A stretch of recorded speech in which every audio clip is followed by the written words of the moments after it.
السلام علیکم ورحمۃ اللہ وبرکاتہ۔ وعلیکم السلام ورحمۃ اللہ وبرکاتہ۔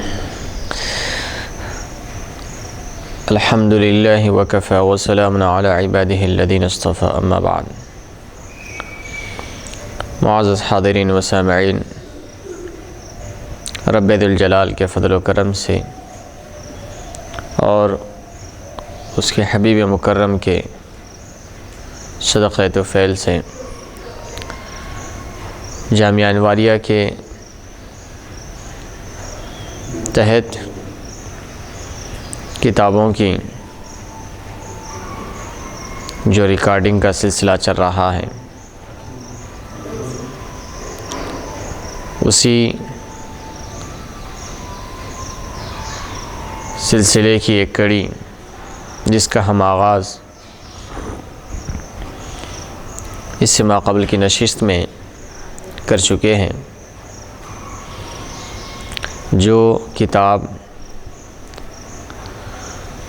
مسائل جدیدہ پر مرتب کی گئی ہے، جس کتاب کا نام خاندانی منصوبہ بندی اور اسلام، اس کتاب کی پہلی نشست ہم نے سماعت فرمایا۔ اب اسی کتاب کی اور بقیہ نشستیں آنے والی ہے، تو یہ ہماری آج کی دوسری نشست ہے۔ تو آئیے ہم اس کتاب کی دوسری نشست کا آغاز کرتے ہیں، کیونکہ یہ کتاب جو فیملی پلاننگ کے تعلق سے اسلام کیا فکر دیتا ہے اور اسلام اور شریعت کا کیا حکم ہے، اس بارے میں فیملی پلاننگ کے تعلق سے اور اس سے جو متعلق مسائل ہے ان کا شرعی حکم کیا ہے، اور حمل کو روکنے کے لیے، پریگننسی کو روکنے کے لیے جو دوائیں یا دیگر آلات استعمال کیے جا سکتے ہیں یا نہیں، اس کی تفصیلات ہم نے پچھلی نشست میں سماعت فرمایا تھا۔ اب یہاں سے کچھ ایسے ہی مسائل جو نئے اور جدید ہیں، جن کا تعلق فیملی پلاننگ سے ہے، تو انہی مسائل کو ہم آگے بڑھاتے ہوئے، جو کتاب کا تقریباً ایک آدھا حصہ الحمدللہ مکمل ہو چکا تھا، اور اب ہم اس کے بعد کی کتاب کے حصے کو اس نشست میں شامل کر رہے ہیں۔ ایک مرتبہ ہم پچھلی نشست میں جو کچھ ہم نے سنا ہے اور سنایا ہے، اس کا خلاصہ آپ کی خدمت میں پیش کرتے ہیں، پھر ہم آگے کی نشست کی طرف متوجہ ہوں گے۔ گزشتہ نشست میں ہم نے جو عنوانات وغیرہ پڑھے ہیں، تو اس میں جو چیزیں گزری ہے اس کا ایک خاکہ آپ کے پیش نظر ہو جائے، اس لیے ہم نے پچھلی نشست کا خلاصہ ذکر کر آگے کی طرف بڑھیں گے۔ تو آئیے خلاصہ کیا ہے جو ہم نے پچھلی نشست میں آپ کی گوش گزار کیا تھا۔ خلاصہ کلام یہ تھا کہ اگر جو عذر شرعی بیان کیے گئے ہیں کہ جس کی وجہ سے جان کو خطرہ ہے، یا بچے کی جان کو خطرہ ہے، یا ماں کی جان کو خطرہ ہے، ایسے جو عذر بیان کیے گئے، تقریباً 13 عذر بیان کیے گئے تھے، جو اگر جو بیان کیے گئے ہیں عذر کے مثل کوئی عذر وہ اعذار جو بیان کیے گئے ہیں وہ عذر یا اس کے علاوہ اس جیسے کوئی عذر نہ پایا جائے ہو تو صرف کسی فرد یا ادارے کی ترغیب و تحریض پر عزل کرنا یا نیرود لوپ ڈایافرام کا استعمال کرنا مکروہ ہے۔ اور اگر کسی عذر کی بنا پر اس طرح کوئی عارضی تدبیر منع حمل کے لیے، پریگننسی کو روکنے کے لیے اگر کوئی عذر شرعی پایا جاتا ہے تو پھر بلا کراہیت جائز ہے، اور اگر کوئی عذر شرعی نہیں پایا جاتا ہے تو اس طریقے سے منع حمل کی تدابیر اختیار کرنا، منع حمل کی یعنی پریگننسی کو روکنے کے لیے تدبیریں کرنا یہ مکروہ ہے۔ اور اسی طرح ایک مسئلہ گزرا تھا کاپرٹی کے تعلق سے۔ کاپرٹی اگر عورت خود لگائے یا اس کا شوہر لگائے تو اس کا حکم جائز ہے، لیکن اگر کوئی اجنبی مرد یا عورت لگائے تو اگر ضرورت شرعیہ متحقق ہو تو جائز ہے، اور اگر ضرورت شرعیہ متحقق نہ ہو تو پھر یہ حرام اور ناجائز اور گناہ ہے۔ یعنی اس میں کئی اعتبار سے گناہ لازم آتا ہے، اس لیے یہ ناجائز اور حرام ہے۔ عارضی منع حمل کی ایک تدبیر کھانے کی گولیاں ہیں، جیسا کہ ہم نے اس سے ماقبل بھی سماعت فرمایا، تو 35 سال کی عمر والی اور خواتین کے لیے، عورتوں کے لیے وہ زیادہ مضر ہے، تو ان کے لیے وہ گولیاں استعمال کرنا مناسب نہیں ہے۔ اسی طرح شوگر کی خواتین کے لیے اور اس کے علاوہ دیگر خواتین کے لیے دیگر امراض کا سبب بن رہی ہے، تو یہ اگر وہ مضر صحت ہے تو ان کا استعمال کرنا مکروہ تحریمی اور ناجائز ہے۔ ہاں اگر ان گولیوں سے اگر تھوڑا سا ہلکا سا ضرر پہنچتا ہو، زیادہ نقصان دہ نہ ہو تو پھر بلا کراہیت جائز ہے۔ اگر تھوڑا سا عذر تھوڑا سا تکالیف اور ضرر پہنچتا ہو تو مکروہ تنزیہی ہے، اور اگر عذر شرعی پایا جاتا ہو تو بلا کراہیت جائز ہے ان دواؤں کا، ان گولیوں وغیرہ کا استعمال کرنا۔ الغرض حمل سے روک تھام کے لیے یہ 6-7 عارضی تدابیر جن کے احکام اوپر تفصیل سے بیان کیے گئے ہیں، ان میں سے سب سے مناسب اور بے ضرر تدبیر نیرود کا صحیح استعمال ہے۔ درجہ بالا اعذار کی صورت میں اچھی کمپنی اور اچھی کوالٹی کا بیش قیمت نیرود جانچ کر کے استعمال کرے تو کاپرٹی وغیرہ سے نجات رہے گی۔ تو یہ خلاصہ کلام تھا، یعنی منع حمل کی تدابیر اختیار کرنا اگر عذر شرعی کی بنا پر ہے تو بالکل بلا کراہیت جائز ہے، اور اگر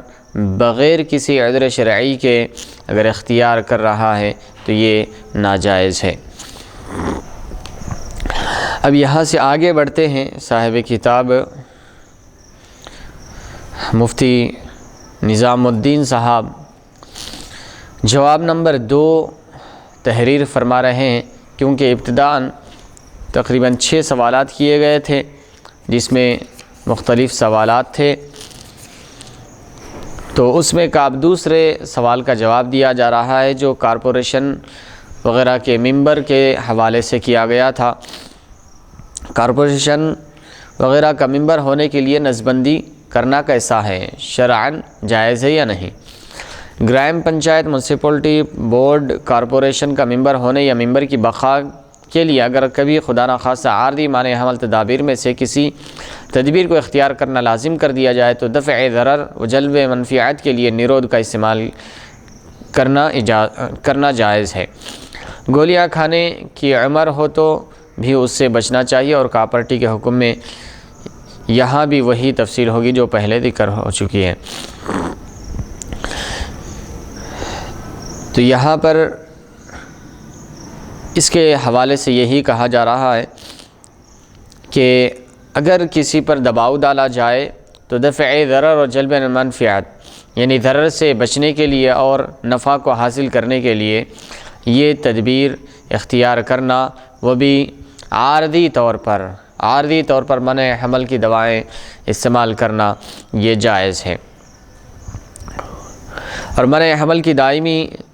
ترکیب تو نس بندی ہے یا نس بندی کے حکم میں ہے، وہ بہرحال حرام اور گناہ اور ناجائز ہے، اس کی قطعاً اجازت نہیں، جیسا کہ عن قریب دلائل کی روشنی میں اس کی وضاحت ہوگی۔ عارضی منع حمل کی تراکیب اور تدبیریں اختیار کرنا یہ جائز ہے، اور دائمی منع حمل کی تدابیر اختیار کرنا یہ بالکل ناجائز اور حرام اور گناہ ہے۔ اور ایسا ہی ایک سوال ترغیبات ضبط ولادت سے متاثر ہو کر حمل کی روک تھام کے تعلق سے تھا، تو اس کے جواب کے تعلق سے فرما رہے ہیں عارضی منع حمل کی تدابیر کے احکام تفصیل کے ساتھ بیان ہوئے کہ بلا عذر شرعی نرود وغیرہ کا استعمال مکروہ تنزیہی ہے، اور بلا ضرورت شرعیہ کاپرٹی کا استعمال حرام و گناہ ہے،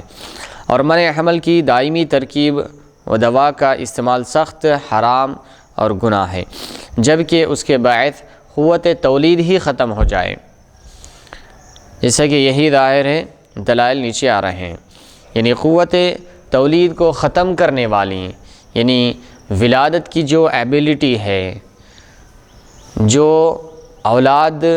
کے پیدا کرنے اور پیدا ہونے کی جو صلاحیت ہے، اسی کو ختم کر دینا یہ بالکلیہ طور پر ناجائز اور حرام ہے۔ ہاں، عارضی تدابیر اختیار کی جا سکتی ہے جبکہ شرعی عذر پایا جاتا ہو۔ پھر اسی طرح ایک سوال یہ بھی تھا کہ جسمانی کمزوری وغیرہ کے اندیشے سے کیا منع حمل کی تدابیر اختیار کی جا سکتی ہے؟ تو فرما رہے مذہبی یا جسمانی ضرر کے اندیشے سے عورت کی نسبندی کرنا کیسا ہے؟ شریعت اسلامیہ میں اگر ضرورت شرعیہ کی وجہ سے، یعنی شرعی عذر ہے، شرعی ضرورت کی وجہ سے محظورات قطعیہ مباح ہو جاتے ہیں، مگر اس کے لیے یہ ضروری ہے کہ محظور کے سوا اور کسی اور ذریعے سے جان یا مذہب کی حفاظت کا امکان نہ ہو، تب یہ ضرورت شرعیہ متحقق ہوتی ہے۔ اگر جان یا مذہب کے جانے کا خوف ہو تو پھر ضرورت شرعیہ متحقق ہوتی ہے۔ بس ایک وہی آخر چارہ کار ہے، جیسے کہ تداوی بالحرام، یعنی حرام چیزوں سے علاج کے مسئلے میں فقہاء اکرام نے یہ صراحت فرمائی ہے۔ مثلا فتاوی ہندیہ میں ہے وَيَجُوزُ لِلْعَلِيلِ شُرْبُ الدَّمِ وَالْبَوْلِ وَأَكْلُ الْمَيْتَةِ لِلتَّدَاوِي إِذَا أَخْبَرَهُ طَبِيبٌ مُسْلِمٌ أَنَّ شِفَاءَهُ فِيهِ وَلَمْ يَجِدْ مِنَ الْمَبَاحِ مَا يَقُومُ مَقَامَهُ وَإِنْ قَالَ الطَّبِيبُ يَتَعَجَّلُ شِفَاؤُكَ فِيهِ وجهان هل يجوز شرب العليل من الخمر للتداوي إذا لم يجد شيئا يقوم مقامه فيه وجهان كذا في التمر تاشي۔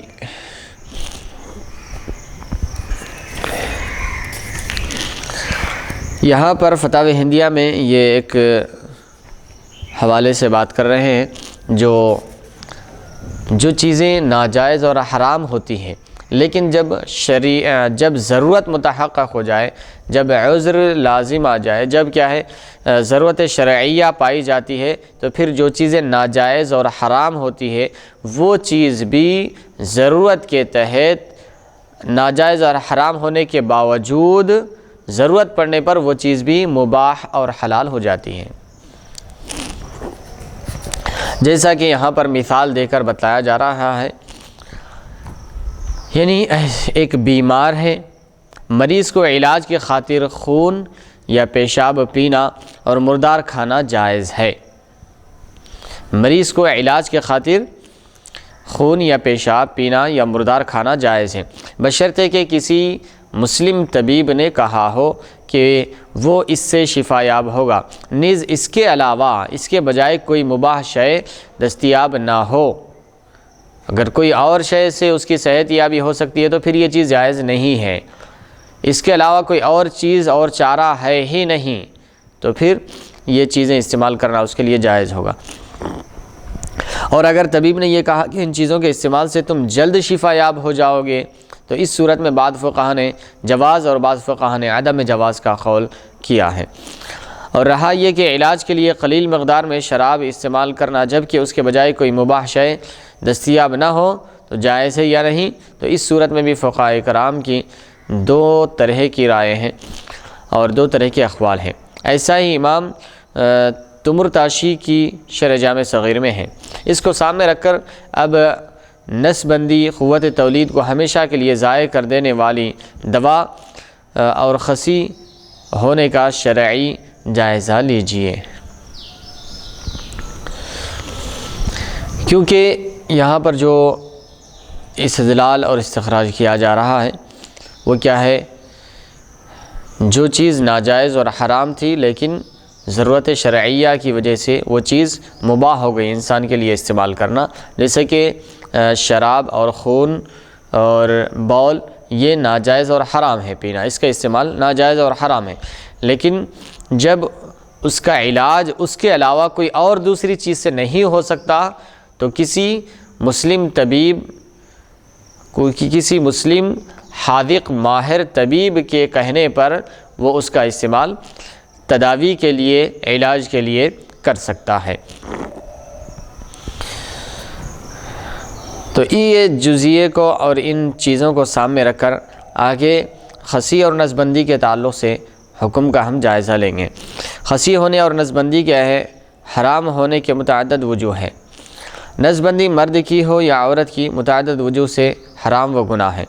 پہلی وجہ ہے کہ تغییر خلق اللہ ہے، یعنی اللہ تعالیٰ کی بنائی ہوئی چیز کو بگاڑ دینا ہے، اس لیے یہ ناجائز اور حرام ہے۔ دوسری وجہ یہ ہے کہ منفعت تولید و تناسل کو ضائع و برباد کر دینا ہے، جو شرعاً بہت بڑا جرم ہے، فقہاء کرام نے اسے جنایات سے شمار کیا ہے۔ خسی ہونے میں بھی حرمت کی یہ دونوں علتیں موجود ہیں، اگر خسی کر دی جائے تو یہ دونوں علتیں، اس میں توالد و تناسل کی قوت ضائع و برباد ہو جاتی ہے، اور تغییر خلق اللہ ہے، یعنی اللہ تعالیٰ نے جس طریقے سے، جس حیت میں، جس حالت میں انسان کو پیدا کیا ہے اس میں انسان تبدیلی لا رہا ہے، اس کے انسان اس حالت کو بدلنا چاہ رہا ہے، تو یہ گویا کہ اللہ کی خلقت میں تبدیلی لانا ہے، تو یہ بھی بالکل ناجائز ہے، جیسا کہ آگے دلائل کی روشنی میں آئے گا کہ تغییر خلق اللہ یعنی اللہ کی مخلوق، اللہ کی پیدا کردہ چیز میں کچھ تبدیلی لانا، یہ ناجائز ہے۔ اور اسی طرح منفعت قوت تولید و تناسل کو بھی ختم کر دینا، ضائع کر دینا، یہ بھی ناجائز اور حرام اور گناہ کبیرہ ہے۔ تو یہ دونوں علتیں نسبندی اور خسی میں پائی جاتی ہیں، اس لیے یہ بھی حرام ہیں۔ احادیث نبویہ میں تو صریح الفاظ میں خسی ہونے سے ممانعت بھی وارد ہوئی ہے۔ آئیے تو قرآن مجید میں تغییر خلق اللہ کے تعلق سے جو آیت ہے اس کو ہم آپ کے گوشے گزار کرتے ہیں۔ سورہ نساء میں تغییر خلق اللہ کا پس منظر یوں بیان کیا گیا ہے، یعنی اللہ کی خلقت میں تبدیلی لانا، اس کو الٹ پھیر کر دینا، اس میں تبدیلی لانا، اس کو بدل دینا، تو یہ کیسا ہے، اس کے بارے میں اللہ تعالیٰ ارشاد فرماتا ہے وَإِن يَدْعُونَ إِلَّا شَيْطَانًا مَرِيدًا لَعَنَهُ اللَّهُ وَقَالَ لَأَتَّخِذَنَّ مِنْ عِبَادِكَ نَصِيبًا مَفْرُوضًا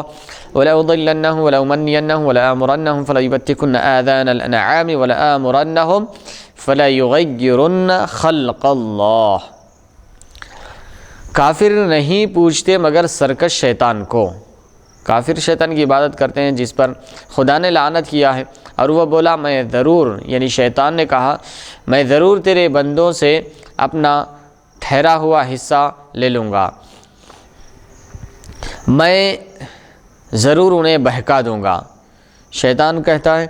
اور ضرور میں خیالی لالچوں میں انہیں ڈال دوں گا، اور ضرور انہیں حکم دوں گا کہ وہ چوپایوں کے کان چیریں گے، اور بے شک انہیں، شیطان کہہ رہا ہے بے شک میں انہیں حکم دوں گا کہ اللہ کی بنائی ہوئی چیزوں کو بگاڑ دیں، اللہ کی بنائی ہوئی چیزوں کو بگاڑ دے، اس میں تبدیلی لا دے، یہ میں انہیں حکم دوں گا۔ یہ شیطان اس کے ماننے والوں سے کہہ رہا ہے، اور اللہ تبارک و تعالیٰ سے مخاطب ہو کر کہہ رہا ہے کہ میں تیرے بندوں کو اس طریقے سے بہکا دوں گا، انہیں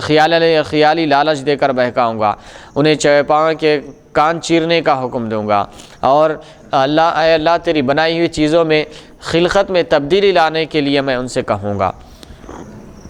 تو خلقت میں تبدیلی لانا یہ کیسے؟ تو اس کی تفسیر بھی ملاحظہ فرما لیں، تفسیر مدارک شریف میں ہے، فَلَا يُغَيِّرُنَّ خَلْقَ اللَّهِ بِالْخَصَاءِ أَوِ الْوَشْمِ أَوْ تَغْيِيرِ الشَّيْبِ بِالسَّوَادِ أَوِ التَّخَنُّثِ باختصار۔ اچھا، تغییر خلق اللہ کا مطلب کیا ہے؟ اس کی تفسیر فرما رہے ہیں صاحب مدارک، تغییر خلق اللہ کا مطلب یہ ہے کہ خسی ہونا یا بدن میں گوندنا، سفید بالوں کو سیاہ کر دینا، یعنی سفید بالوں کو کالا کر دینا، اور مخنث بننا، اللہ کی بنی ہوئی چیز کو بگاڑنا ہے۔ اس آیت کریمہ سے معلوم ہوا کہ اللہ تعالیٰ کی بنائی ہوئی چیز کو بگاڑنا شیطان لعین کے حکم کی پیروی ہے، جو بلا شبہ حرام اور گناہ ہے۔ اور سورہ بقرہ میں اور سورہ انعام میں بھی اللہ تعالیٰ نے اس کی پیروی کے تعلق سے ارشاد فرمایا، وَلَا تَتَّبِعُوا خُطُوَاتِ الشَّيْطَانِ إِنَّهُ لَكُمْ عَدُوٌّ مُّبِينٌ، شیطان کی اتباع نہ کرو، شیطان کے قدم پر نہ چلو، کیونکہ وہ تمہارا کھلا دشمن ہے۔ منفعت تولید و تناسل کو برباد کرنا حرام اور گناہ ہے۔ اگر کوئی دوسرے کی یہ منفعت ضائع کر دے تو اس پر خون بہا واجب ہوتا ہے، جیسا فقہا کی زبان میں اسے دیت کہا جاتا ہے۔ یعنی اب اس آیت بینات سے تو یہ معلوم ہوا کہ تغییر خلق اللہ میں خسی وغیرہ آ جاتی ہے تو، اور شیطان کے حکم کی پیروی ہے تو خسی کرانا یا نسبندی کرانا یہ بالکل ناجائز ہے۔ رہا خسی اور نسبندی میں تھوڑا سا فرق ہے، اس کو بھی ذہن میں رکھ لے۔ خسی میں دونوں چیزیں ختم ہو جاتی ہے، یعنی شہوت بھی ختم ہو جاتی ہے، اور تولید و تناسل یعنی اولاد کو پیدا کرنے کی جو قوت، جو صلاحیت، جو ایبیلٹی ہے وہ بھی ختم ہو جاتی ہے۔ یعنی خسی میں قوت شہوت اور اولاد پیدا کرنے کی قوت، یہ دونوں چیزیں ختم ہو جاتی ہیں، اور نسبندی میں اولاد پیدا کرنے کی قوت ختم ہو جاتی ہے، لیکن شہوت اور سیکس جو ہے وہ باقی رہتا ہے۔ اولاد پیدا کرنے کی صلاحیت اور ایبیلٹی ختم ہو جاتی ہے نسبندی میں، اور شہوت اور سیکس باقی رہتا ہے۔ برخلاف اس کے خسی میں دونوں چیزیں ختم ہو جاتی ہیں، شہوت بھی ختم ہو جاتی ہے اور اولاد پیدا کرنے کی قوت و صلاحیت بھی ختم ہو جاتی ہے، تو یہ دونوں بھی بالکلیہ طور پر ناجائز ہیں۔ اب رہا ایک دوسری چیز کی طرف توجہ کر رہے ہیں صاحب کتاب، اولاد پیدا کرنے کی جو صلاحیت، جو ایبیلٹی ہے، تو اس کو اگر کسی نے مارنے کے ذریعے اگر ختم کر دیا ہے تو پھر اس پر دیت لازم آتی ہے۔ تو پھر اولاد پیدا کرنے کی قوت و صلاحیت کو ختم کر دینے سے کسی پر دیت لازم آ رہی ہے تو وہ جرم ہوگا تبھی تو اس پر دیت لازم آ رہی ہے۔ اسی لیے جب جرم ہوگا تو وہ گناہ ہوگا۔ تو اس سے پتہ چلا کہ اولاد پیدا کرنے کی قوت و صلاحیت کو ختم کر دینا یہ گناہ کبیرہ ہے اور حرام ہے۔ تو آئیے اس کے تعلق سے بھی کیا فرماتے ہیں، سماعت کریں۔ منفعت تولید و تناسل کو برباد کرنا حرام اور گناہ کبیرہ ہے۔ اگر کوئی دوسرے کی یہ منفعت ضائع کر دے تو اس پر خون بہا واجب ہوتا ہے، جسے فقہا کی زبان میں دیت کہا جاتا ہے۔ چنانچہ ہدایہ کتاب الدیات میں ہے، ومن ضرب صلب غیرہ فانقطع ماؤہ یجب الدیت لتفویت جنس المنفعت۔ کسی نے دوسرے کی ریڑھ کی ہڈی پر اس طرح مارا کہ اس کے باعث اس کا مادہ تولید ختم ہو گیا تو جنس منفعت کو برباد کر دینے کی وجہ سے مارنے والے پر خون بہا واجب ہوگا۔ تو اس جزئیے سے یہ پتہ چلتا ہے کہ اگر کسی نے کسی کو مار کر کسی کی قوت تولید کو ختم کر دیا ہے تو پھر اس پر خون بہا دینا واجب ہوگا۔ عنایہ شرح ہدایہ میں ہے لتفویض جنس المنفعتی یعنی منفعت النسلی، جنس منفعت کو فوت کرنے سے مراد منفعت نسل کی جنس کو ضائع و برباد کر دینا ہے۔ یعنی اگر کسی کی اس نے مار کر کسی دوسرے سامنے والے شخص کی قوت تولید، یعنی جس سے نسل کی افزائش ہے، نسل ہونے والی ہے، تو اس قوت و صلاحیت کو ختم کر دینا، اس ریڑھ کی ہڈی سے اس پانی کو ختم کر دینا جس سے اولاد ہوتی ہے، تو وہ اگر کسی کی قوت تولید کو ختم کر دیتا ہے تو پھر اس پر دیت لازم آتی ہے۔ ایسا ہی بحر الرائق کتاب الدیات میں بھی ہے، الفاظ یہ ہے ومن ضرب صلب رجل فانقطع ماؤه تجب الدیۃ لان فیہ تفویت جنس المنفعت، کسی مرد کی ریڑھ کی ہڈی پر یوں مار دیا کہ اس کا مادہ تولید ختم ہو گیا تو مارنے والے پر دیت واجب ہوگی، کیونکہ اس نے جنس منفعت کو تباہ کر دیا ہے۔ اور نیز بحر الرائق میں ہے وفی المنتقى عن محمد اذا قطع احدى انثییہ فانقطع ماؤه تجب دیۃ ونصف ولا يعلم ذهاب الماء الا باقرار الجاني فان قطع الباقي من احدى الانثیین یجب نصف الدیۃ۔ منتقى میں امام محمد رحمۃ اللہ علیہ سے مروی ہے کہ کسی شخص نے دوسرے کا ایک خصیہ کاٹ دیا جس کی وجہ سے اس کا مادہ منویہ ختم ہو گیا، تو مجرم پر مادہ منویہ کے بدلے ایک دیت اور خصیے کے بدلے نصف دیت لازم ہوگی، اور اگر اس نے دوسرے خصیے کو بھی کاٹ دیا تو نصف دیت اور واجب ہوگی۔ منی کے جاتے رہنے کا علم جانی یعنی مجرم کے اقرار سے ہی ہوگا۔ فتاوی عالمگیری میں ہے والاصل فی الاطراف انه اذا فوت جنس المنفعت على الكمال او زال جمالا مقصودا فی الآدمی على الكمال یجب کل الدیۃ۔ اعضاء کو نقصان پہنچانے کے باب میں دیات کا قاعدہ کلیہ یہ ہے کہ جب کوئی کسی آدمی کی جنس منفعت کو یا جمال مقصود کو کامل طور پر برباد کر دیتا ہے تو پوری دیت واجب ہوگی اس پر۔ وجوب دیت اور اس کا قاعدہ کلیہ ہی ہمارے استدلال کی بنیاد ہے، اور نسبندی میں یہ علت ضرور پائی جاتی ہے، ساتھ ہی وجوب دیت کا قاعدہ کلیہ بھی جاری ہوتا ہے۔ اس لیے اگر کوئی زبردستی کسی مرد یا عورت کی نسبندی کر دے تو اس پر ایک کامل خون بہا واجب ہوگا، اور اگر زبردستی نہ ہو تو بھی یہ فعل حرام اور گناہ ضرور ہوگا۔ اس کے حق میں بھی جو نسبندی کرے اور اس کے حق میں بھی جو نسبندی کرائے۔ تو ان ساری چیزوں سے پتہ یہ چلتا ہے، صاحب کتاب یہ بتانا یہ چاہ رہے ہیں کہ جس طریقے سے اگر کوئی آدمی کسی آدمی کو مار دھاڑ کر اس کی قوت تولید یعنی اولاد پیدا کرنے کی جو صلاحیت ہے اس کو ختم کر دے، اس کو ضائع کر دے، اس کو برباد کر دے تو اس پر دیت لازم آتی ہے، تو نسبندی اور خصی میں یہی لازم آتا ہے کہ اس میں بھی قوت تولید کو ختم کر دیا جاتا ہے، اس میں بھی اولاد پیدا کرنے کی جو قوت ہے، جو صلاحیت ہے، جو استعداد ہے، جو ایبیلٹی ہے، اس کو ختم کر دیا جاتا ہے۔ تو یہاں پر دیت لازم آ رہی ہے، اور دیت جرم پر لازم آتی ہے، جو کام ناجائز ہے، جو کام گناہ ہے وہاں پر دیت لازم آتی ہے۔ تو یہ پتہ یہ چلا کہ نسبندی کرنا یا خصی کرنا یہ بھی جرم ہے، یہ گناہ ہے، یہ حرام ہے، یہ ناجائز ہے۔ تیسری وجہ ہے کہ بدن میں اپنی تمام اجزاء کے ساتھ بندے کے پاس اللہ تبارک و تعالیٰ کی تمام بندے کے اعضاء یہ سارے کے سارے اللہ تعالیٰ کی امانت ہے بندے کے پاس، اور امانت میں خیانت کسی بھی حال میں جائز نہیں ہے، بلکہ امانت میں خیانت کرنا گناہ ہے اور حرام ہے۔ جیسے کہ اللہ تعالیٰ کا ارشاد ہے ان السمع والبصر والفؤاد کل اولئک کان عنہ مسئولا، بے شک کان، آنکھ اور دل سب کے بارے میں تم سے سوال ہوگا۔ اسی وجہ سے خودکشی کو حرام قرار دیا گیا، کیونکہ نہ آپ کا اپنی جان پر قبضہ ہے، نہ آپ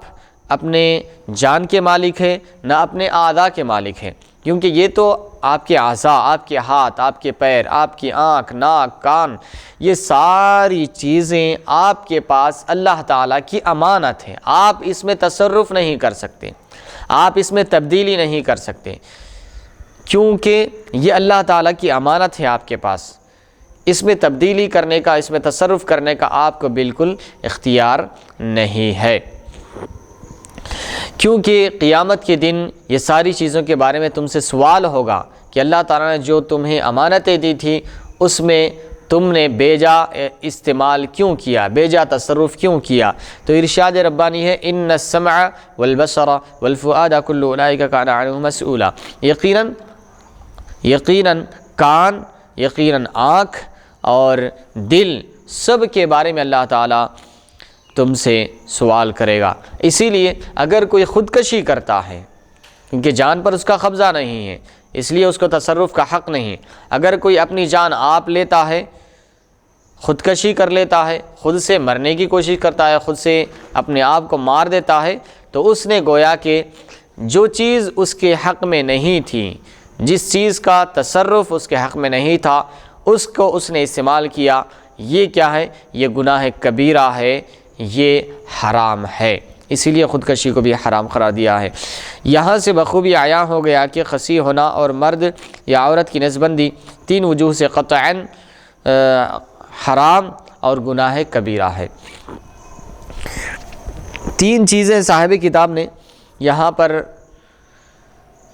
3 چیزوں کی طرف توجہ دلائی ہے۔ ایک تو تغییر خلق اللہ لازم آ رہا ہے، اور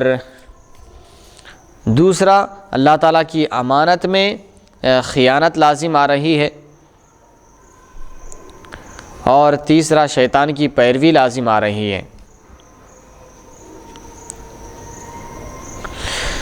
اور ایک چیز اس میں قوت تولید و تناسل ختم کر دی جا رہی ہیں۔ تو یہ چند وجوہات ہیں جس کی وجہ سے نسبندی یا خسی کرنا بالکل ناجائز اور حرام ہے۔ یعنی ایک تو یہ چیز نسبندی اور خسی کرنے میں ایک چیز یہ لازم آ رہی ہے کہ تغییر خلق اللہ، یعنی اللہ کی خلقت میں تبدیلی لانا، اللہ کی خلقت کو بدل دینا۔ اللہ نے جیسا انسان کو پیدا کیا ہے اس میں تبدیلی لانا، اس میں چینجز لانا، یہ بالکل ناجائز اور حرام ہے، اور کیونکہ یہ شیطان کی پیروی ہے، اور اللہ کا حکم ہے کہ وہ تغییر خلق اللہ نہ کرے، اللہ کی پیدا کردہ چیزوں میں بگاڑ نہ لائے، اور بگاڑ لانا یہ شیطان کی اتباع ہے۔ تو ایک تو بگاڑ لانا یہ شیطان کی اتباع ہے، اور نہ بگاڑنا یہ اللہ کی اتباع ہے۔ اگر کوئی بگاڑ رہا ہے تو وہ شیطان کی اتباع کر رہا ہے۔ تو ایک تو تغییر خلق اللہ یہ ناجائز اور حرام ہے، اور دوسرا شیطان کی اتباع کر رہا ہے، تو یہ ایک دوسری چیز ناجائز اور حرام ہوئی، اور اس کی وجہ سے قوت تولید و تناسل ختم ہو رہی ہے، اور اس کو بھی سختی کے ساتھ احادیث شریفہ میں اور قرآن مجید میں منع کیا گیا ہے۔ تو جیسا کہ حضور پاک علیہ الصلوۃ نے صحابہ کرام کو اس سے منع کیا ہے، قوت تولید و تناسل کو ختم کرنے سے سختی کے ساتھ منع فرمایا گیا ہے۔ ارشاد فرمایا لا رہبانیت فی الاسلام، کہ اسلام میں رہبانیت نہیں ہے، یعنی بیوی بچوں کو چھوڑ کر اور دنیاوی علائق سے بے تعلق ہو کر اور زندگی سے بیزار ہو کر کہیں جنگل میں رہ جانا، جا کر خسی قرار کر، اس طریقے سے حضور پاک علیہ الصلوۃ نے منع فرمایا ہے۔ تو توالد و تناسل کی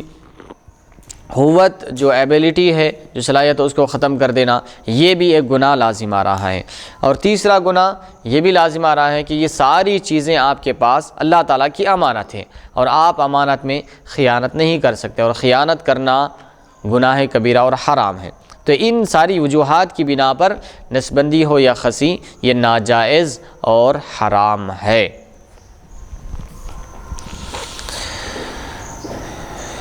اب اس کے بعد ایک دوسری چیز فرما رہے ہیں، کسی دوا کے ذریعے منفعت تولید کو ختم کر دینا یہ بھی اسی حکم میں آتا ہے، یعنی کسی دوا وغیرہ کے ذریعے جو اولاد پیدا کرنے کی ایبیلٹی ہے، قوت ہے، طاقت ہے، صلاحیت ہے، استعداد ہے، کہ دواؤں کے ذریعے اس کو ختم کر دینا یہ بھی وہی حکم میں آتا ہے، یہ بھی ناجائز اور بالکل حرام ہے کہ یہ جنس منفعت کو کلی طور پر برباد کر دینا ہے جس کی حرمت ابھی واضح کی گئی ہے، اور یہ مقصدیت کے لحاظ سے تغییر خلق اللہ بھی ہے، جیسا کہ کوئی بات پوشیدہ نہیں ہے۔ جب قوت تولید کو برباد و ختم کرنے کی دونوں ہی صورتیں حرام و گناہ ہیں تو بلا ضرورت شرعیہ ہرگز اس کی اجازت نہ ہوگی۔ اچھی کمپنی اور اچھی کوالٹی کے نیروز جانچ کر کے استعمال کیا جائے، مزید احتیاط مقصود ہو تو اسے ڈبل کر لیا جائے، تو اس سے استقرار حمل کی ضرر مدنون سے حفاظت ظن غالب کی حد تک یقینی ہو سکتا ہے۔ مزید حفاظت کے لیے عورت ڈایافرام اور اس کا متبادل بھی لگا سکتی ہے، تو تین طرح سے حفاظت کی یہ تدابیر حمل کے ضرر مدنون کا تقریباً خاتمہ کر دیتی ہے۔ اس لیے ضرورت و اضطرار نسبندی کے لیے یا قوت تولید کو ختم کرنے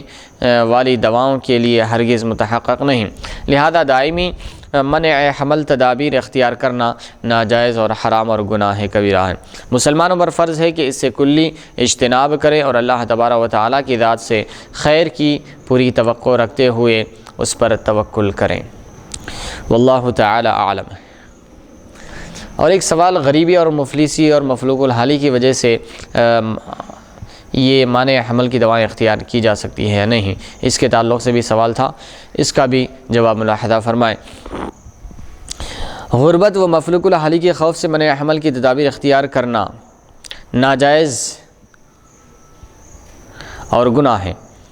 کیونکہ یہ اعتقاد اسلامی اور اسلامی فکر کے خلاف ہے۔ بندے کو چاہیے کہ امیری غریبی ہر حال میں اللہ تعالیٰ سے راضی رہے، اور اللہ تعالیٰ اس کے لیے جو حالت پسند فرمایا ہے اسے اپنے لیے پسند کرے۔ مسلمان کا اصل مقصد اللہ تبارک و تعالیٰ اور اس کے رسول صلی اللہ علیہ وسلم کی اطاعت ہے، نہ کہ تونگری اور خوشحالی اس کا مقصد ہے، لہذا تونگری و خوشحالی کو اللہ تعالیٰ کی مرضی پر چھوڑ دے، اللہ تعالیٰ کی مرضی پر اس کو ترجیح نہ دے۔ ہاں، جسمانی لاغری و ناتوانی کی صورت میں عزل کی طرح وقتی اور عارضی منع حمل کی غیر مضر تدابیر اور تراکیب اختیار کرنی جائز ہے، جیسا کہ پہلے جواب میں پہلی نشست میں گزر چکا ہے تفصیل کے ساتھ۔ اور اگر وہ پہلے ہی سے غربت و مفلوق الحالی میں مبتلا ہے اور بیوی اور اولاد کے سبب اسے طرح مشقتوں میں مبتلا ہونا پڑتا ہے اور زحمتیں ہوگی اور وہ اس کے لیے تیار نہیں ہے، تو پھر نکاح ہی نہ کرے بلکہ روزے رکھے یا نکاح کر لے، جبکہ بیوی کے لیے خوراک، پوشاک، رہائش کا انتظام کر سکتا ہو اور مزید مشقتوں سے بچنے کے لیے چاہے تو عزل یا نیرود لگائیں۔ واللہ تعالی اعلم۔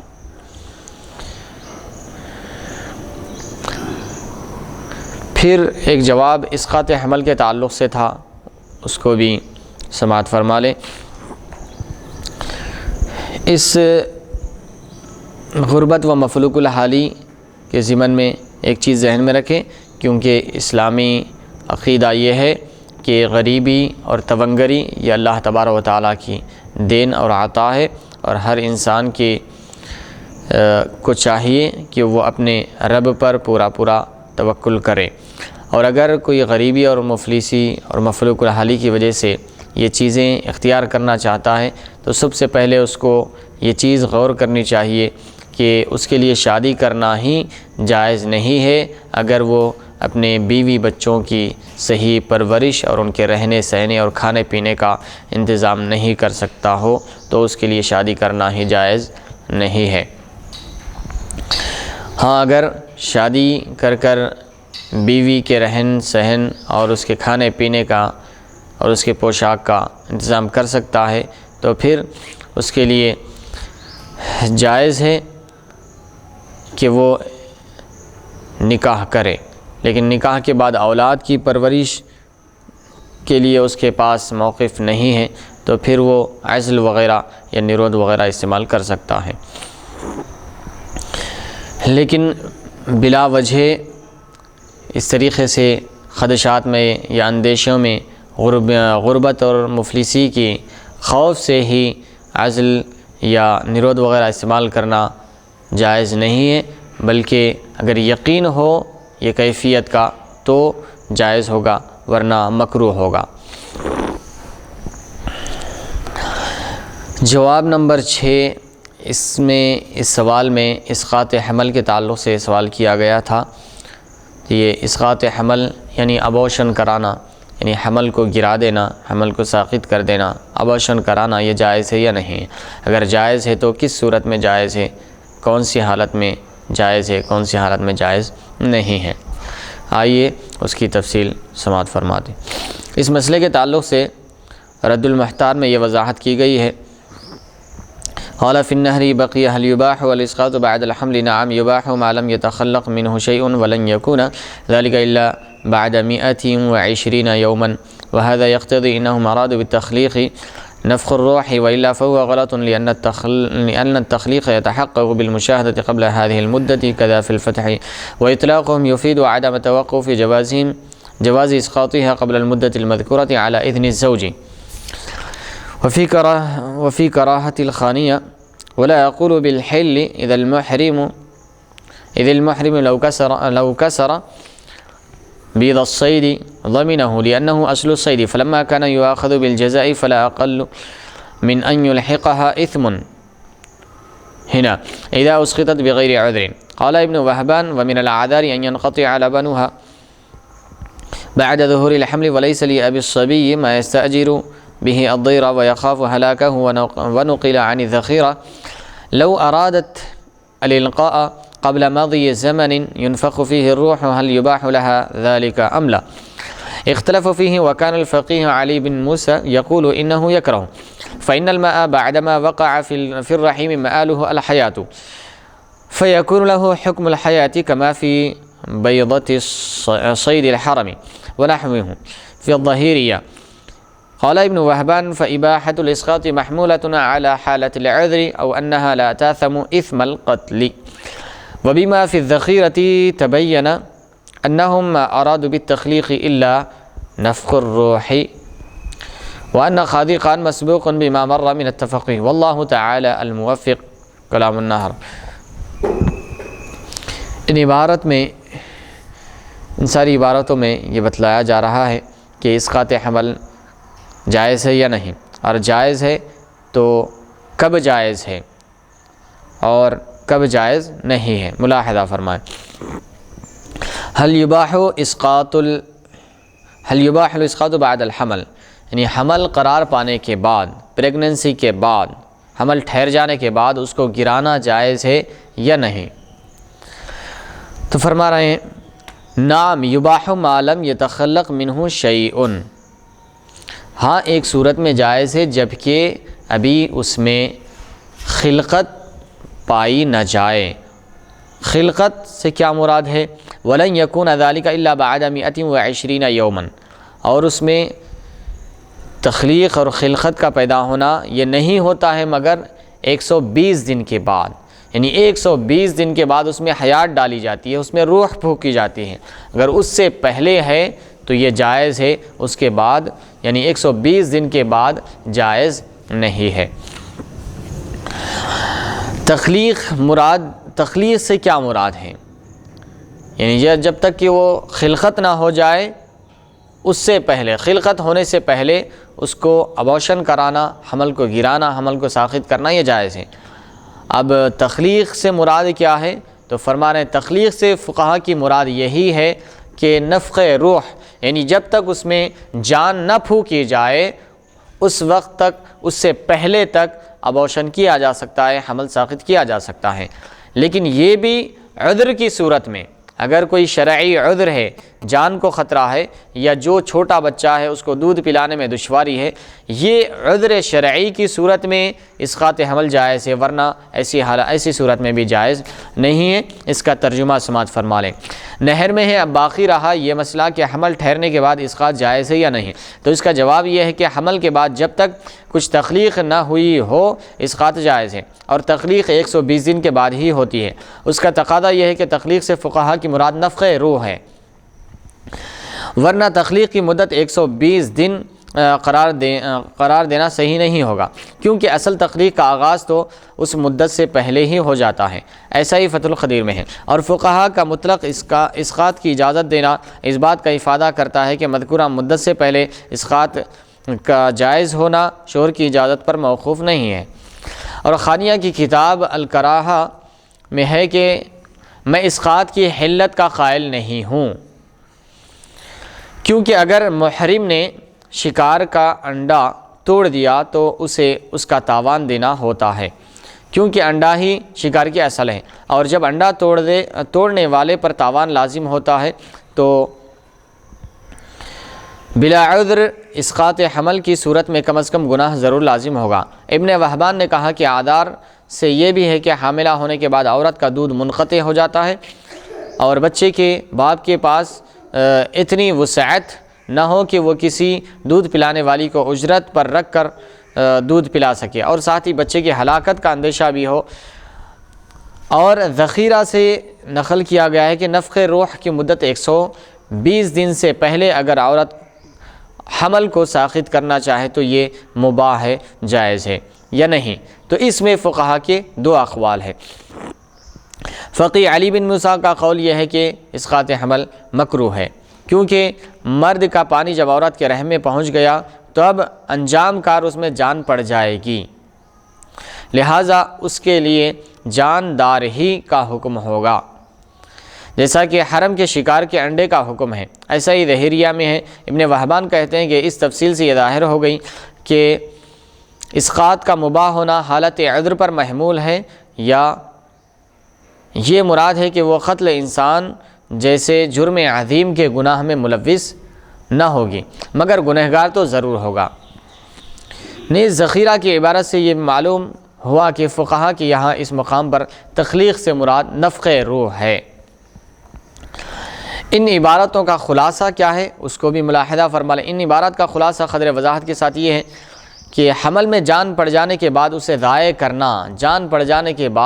ضائع کرنا یہ بالکل ناجائز اور حرام ہے، بلکہ گناہ کبیرہ ہے، کیونکہ یہ ناحق ایک معصوم اور محترم انسان کا قتل ہے۔ حمل میں جان پڑ جانے کی مدت 4 ماہ یعنی 120 دن ہے، اور اگر ابھی حمل میں جان نہ پڑی ہو تو اس کے اسقاط کے جواز اور عدم جواز میں فقہا کے درمیان اختلاف ہے۔ یعنی اگر جان نہ پڑی ہو، جان پڑنے سے پہلے یعنی 120 دن سے پہلے، 4 مہینوں سے پہلے اس کو ساقط کرنا، حمل کو گرانا، ابورشن کرنا، یہ جائز ہے یا نہیں؟ تو علماء کی، فقہا کی اس میں 2 اقوال ہے۔ بعض کہتے ہیں جائز ہے، بعض کہتے ہیں جائز نہیں ہے۔ تو اب جائز کیوں کہتے ہیں، ناجائز کیوں کہتے ہیں، اس کے بھی تعلق سے ملاحظہ فرمائیں۔ امام فخر الدین قادی خان اور علامہ ابن وہبان اور فقی علی بن موسیٰ اسے ناجائز قرار دیتے ہیں، یعنی 4 ماہ سے پہلے، 120 دن سے پہلے بھی ابورشن کرانا، حمل کو ساقط کرنا یہ ناجائز ہے۔ ان کی دلیل فقہا کا یہ مسئلہ ہے کہ محرم یعنی حالت احرام میں اگر کوئی حج یا عمرے کی غرض سے یہاں سے گیا ہو تو حالت احرام میں اگر کوئی انڈا توڑ دیتا ہے، انڈا گرچہ کہ اس میں جان نہیں ہے لیکن آخرکار اس میں جان پڑ سکتی ہے، آخرکار اس میں جان پڑنے کی صلاحیت ہے، اس میں جاندار پیدا ہونے کی صلاحیت ہے، اگر کوئی انڈا توڑ دیتا ہے تو اس پر جزا لازم آئے گی۔ تو آئیے، ان کی دلیل یہ ہے کہ محرم جس نے حج یا عمرے کا احرام باندھ لیا ہے، اس نے اگر شکار کے انڈے توڑ دیے تو اس پر جزا واجب ہوتی ہے، جو اس کے ناجائز اور گناہ ہونے کا کھلا ثبوت ہے۔ حالانکہ انڈے میں جان نہیں ہوتی، ہاں اس میں جان پڑنے کی صلاحیت ضرور ہوتی ہے۔ اسقاط حمل والے اس مسئلے میں بھی گو کہ حمل میں ابھی جان نہیں پڑی ہے لیکن اس میں جان پڑنے کی صلاحیت ہے، اس لیے یہاں اگر جزا دیت نہیں واجب نہیں ہوتی ہے تو کم از کم گناہ تو ضرور لازم آتا ہے۔ صاحب فتاوی ظاہریہ نے بھی اس باب میں یہی موقف اختیار کیا ہے۔ اس کے برخلاف ایک رائے اباحت کی بھی پیش کی گئی ہے۔ اس رائے کے ہم نوا یہ بھی کہتے ہیں کہ حمل میں جان پڑنے سے پہلے عورت کو اسقاط کے لیے شوہر سے اجازت لینے کی بھی ضرورت نہیں ہے۔ بظاہر 2 راؤں میں، 2 اقوال میں منافات نظر آتا ہے، ایک دوسرے کے خلاف دکھتی ہے، لیکن علامہ ابن وہاب نے وہبان نے اس میں تطبیق دی ہے۔ دونوں میں تطبیق اس طور پر پیش کی ہے کہ اباحت کا حکم اس وقت ہے جب اسقاط کے لیے عذر شرعی پایا جاتا ہو، یعنی 120 دن سے پہلے ابورشن کرانا، حمل کو گرانا 120 دن سے پہلے، 4 مہینے سے پہلے ابورشن کرانا، یہ جائز اور مباح اس وقت ہے جب کہ کوئی عذر شرعی پایا جاتا ہو، اور حرمت کا حکم اس وقت ہے جب کہ کوئی عذر شرعی نہ ہو۔ اگر کوئی عذر شرعی نہیں پایا جاتا ہے، کوئی عذر شرعی موجود نہ ہو، تو ایسی صورت میں ابورشن کرانا 120 دن سے پہلے یہ بالکل ناجائز اور حرام ہے، اور 120 دن کے بعد تو بالکلیہ طور پر حرام ہے، وہ تو سب کے پاس حرام ہے۔ لیکن جو علماء کے 2 اقوال سامنے آئے تھے کہ 120 دن سے پہلے جب تک اس میں روح نہ پھونکی جائے اس سے پہلے ابورشن کرانا جائز ہے یا نہ جائز ہے، تو اس میں 2 اقوال نکلے تھے کہ ایک جواز کا، ایک عدم جواز کا، ایک جائز ہونے کا، ایک ناجائز ہونے کا۔ تو جائز ہونے کا اس صورت میں جب کہ عذر شرعی ہو، اور ناجائز اس صورت میں کہ جب شرعی عذر موجود نہ ہو۔ اگر عذر شرعی موجود ہو تو جائز، اگر عذر شرعی موجود نہ ہو تو ناجائز۔ اس طرح حقیقت کے لحاظ سے یہ مسئلہ نزاعی نہیں رہ جاتا، کیونکہ عذر شرعی نہ ہو تو تمام فقہا اسقاط کو ناجائز اور گناہ مانتے ہیں۔ اس کی تائید اس امر سے ہوتی ہے کہ امام قاضی خان رحمۃ اللہ علیہ نے گناہ ہونے کے لیے اسقاط کو بلا عذر کی قید سے مقید کیا ہے، اور اباحت کے قائل اتنی بڑی کارروائی کے لیے اذن زوج کی بھی شرط نہیں رکھتے ہیں، جبکہ اس سے معمولی درجے کے کام عزل کے لیے اصل مذہب میں اذن کی شرط رکھی گئی ہے۔ اس سے یہ آیا ہے کہ یہ اباحت عذر شدید ہی کی بنا پر ہے۔ فتاوی ہندیہ کی درج ذیل اقتباسات میں اس کے متعلق تفصیلی احکام یہاں بیان کیے جا رہے ہیں، ملاحظہ فرمائیں۔ وفی الیتیمۃ سألت علی بن احمد عن اسقاط الولد قبل ان يصور، قال اما في الحرة فلا يجوز قولا واحدا، واما في الأمة فقد اختلفوا فيه، والصحيح هو المنع، كذا في الطارخانية، ولا يجوز للمرضعة دفع لبنها للتداوي إن أضر بالصبي، كذا في القنية، وإن أسقطت بعدما استبان خلقه وجبت الغرة، كذا في فتاوى خادم خان. العلاج لإسقاط الولد إذا استبان خلقه كالشعر والظفر ونحوهما لا يجوز، وإن كان غير مستبين الخلق يجوز، وأما في زماننا يجوز على كل حال، وعلى الفتوى كذا في جواهر الأخلاط۔ اسی تعلق سے یہ اسقاط حمل کے تعلق سے عبارتیں ہیں، ملاحظہ فرمائیں۔ یتیمہ میں ہے کہ میں نے علی بن احمد سے دریافت کیا کہ جان پڑنے سے پہلے، یعنی 120 دن سے پہلے، جان پڑنے سے پہلے، نفخ روح سے پہلے حمل کے اسقاط کا کیا حکم ہے۔ علی بن موسیٰ رحمہ اللہ سے پوچھا گیا اس بارے میں، تو انہوں نے جواب دیا کہ اگر عورت آزاد ہو تو بالاتفاق ناجائز ہے، اور اگر عورت باندھی ہے تو اس کے بارے میں فقہا کی رائے میں اختلاف ہے۔ بعض کہتے ہیں کہ جائز ہے، بعض کہتے ہیں کہ جائز نہیں ہے، لیکن صحیح قول یہی ہے کہ اسقاط باندھی کی صورت میں بھی جائز نہیں ہے۔ اگر باندھی ہو تو بھی اسقاط حمل کرنا نفخ روح سے پہلے جائز نہیں ہے۔ ایسا ہی تاتار خانیہ میں ہے، دودھ پلانے والی کسی بھی عورت کے لیے جائز نہیں ہے کہ وہ اپنا دودھ علاج کے لیے کسی کو دے دیں، جبکہ اس کے اس دودھ کو دینے کی وجہ سے بچے کو ضرر اور نقصان پہنچتا ہو۔ اور اگر کسی عضو کی تخلیق کے بعد ساقط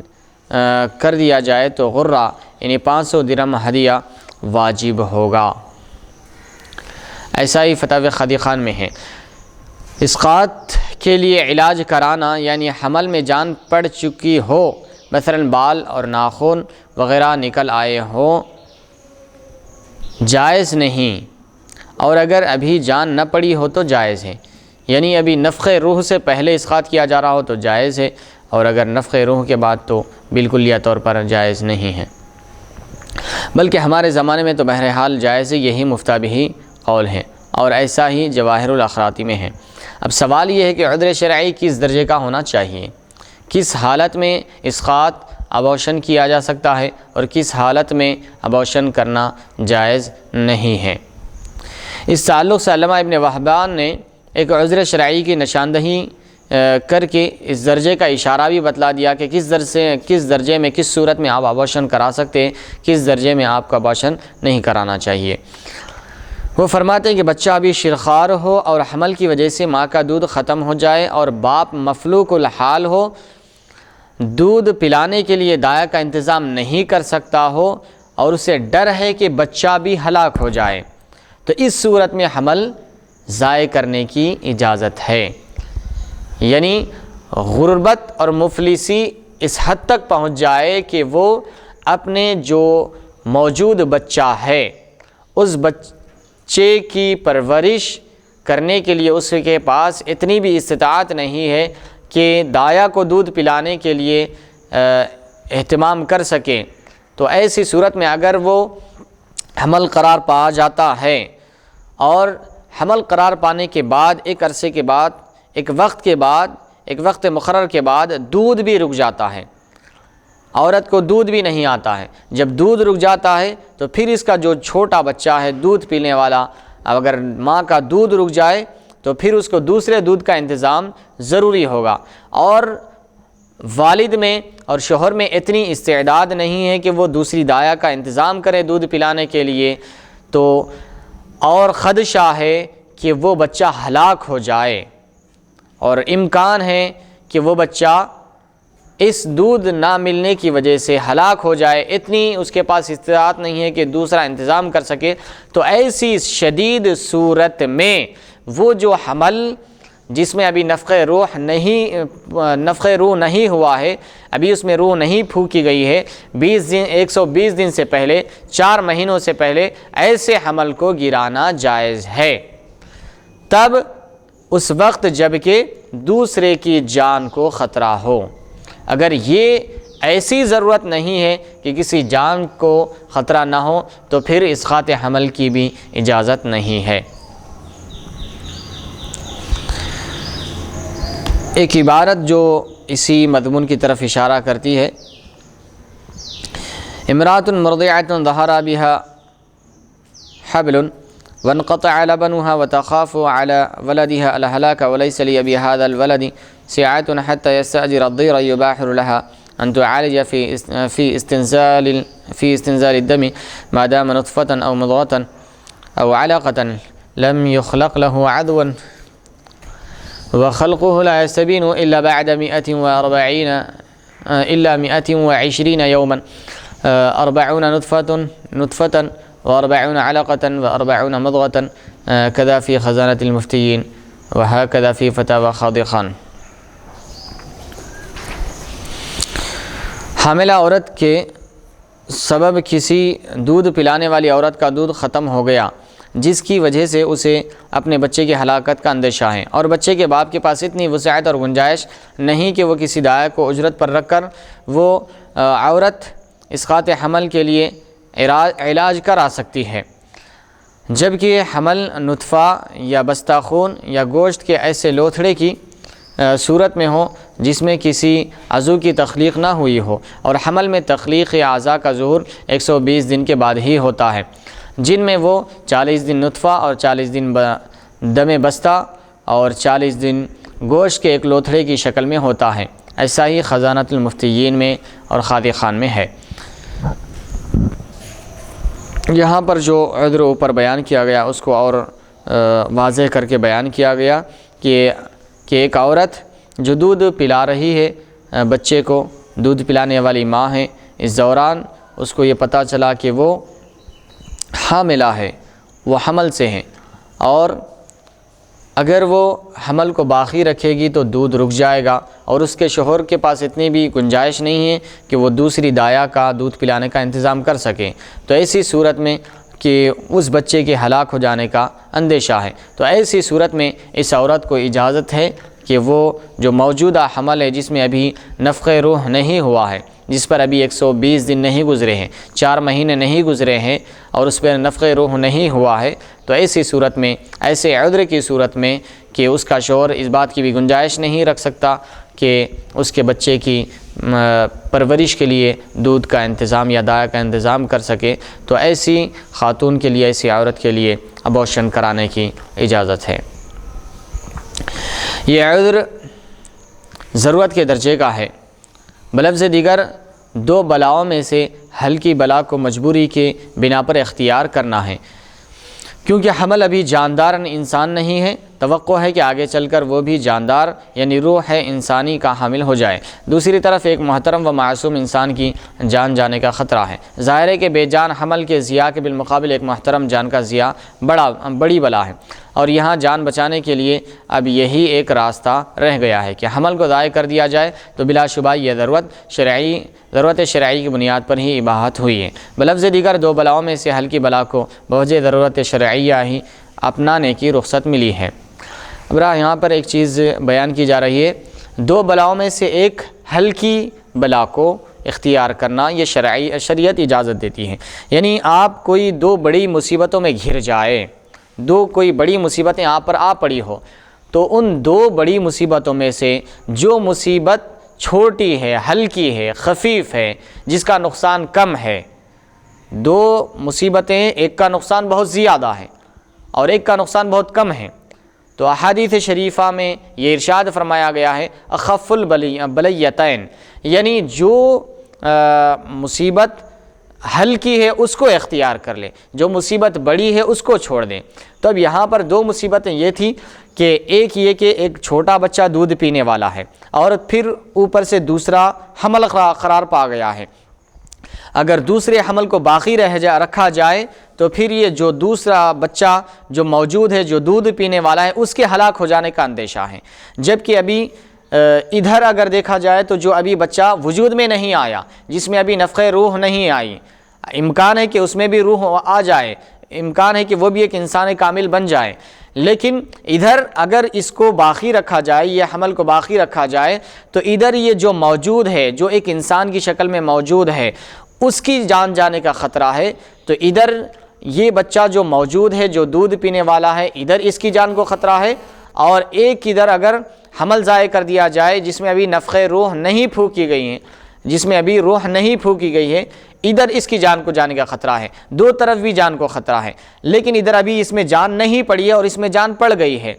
تو زیادہ نقصان جان جس میں پڑ گئی ہے اس کے ہلاک ہونے کا زیادہ نقصان ہے، اور جس میں ابھی جان نہیں پڑی ہے اگر اس کو ضائع کر دیا جائے تو یہ نقصان کم ہے۔ تو اس